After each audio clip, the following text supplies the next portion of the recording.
Hello and welcome to Armberger Smackdown. I'm your host J. Christoph Armberger and we're here to talk personal hygiene.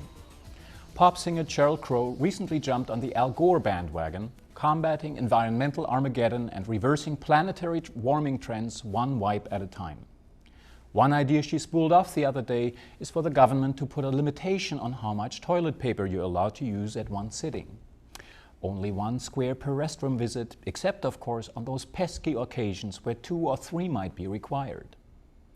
Another great innovative idea she's been percolating through her system is a line of clothing that features detachable textile dining sleeves. Use it to wipe the remnants of organic tofu burger and Heinz ketchup off your double chin, attach another one to your sleeve and put the used one in the wash together with your burlap muumuu. You're as good as new. Save a napkin, save the world. Who knows, I guess if push comes to shove, the rag might come in handy for those cases where even 2 or 3 squares of single ply prove insufficient. I think I'm getting a whiff of what had Lance Armstrong peddle a hasty retreat out of the relationship. But let's not pick on the Hollywood types and middle-aged gyno rockers as they're squeezing the environmental charm in. Politics too appears to have not a square to spare when it comes to making sense. And here too, hasty retreat is involved. Congress is currently engaged in engineering a large-scale Somalia by legislating unconditional retreat from Iraq. Of course, they don't call it retreat, but redeployment. But the outcome will be the same as Clinton's speedy withdrawal from Somalia after the Black Hawk Down incident, cementing the myth of American weakness in a hostile culture that only respects strength and whose competitive advantage lies in having no regard for human life. The benefits of this move are quite clear. Democrats want to be able to say they brought the troops home by the time election rolls around in November of 2008.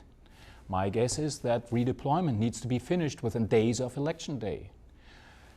But the removal of the once stabilizing power in the region will inevitably create a power vacuum that will no doubt be exploited by those who now operate in the background.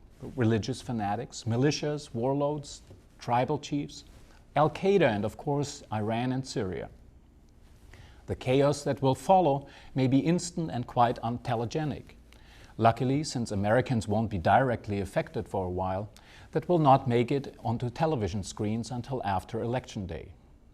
Curiously enough, for a political culture that cherishes computer modeling for global warming-induced rises in ocean levels and can figure out the exact amount of CO2 absorbed by a tree not used to produce toilet paper, I have yet to see a single Democrat who has allowed himself or herself to be pinned down on what scenario they expect to develop in Iraq and the Middle East without an American military presence.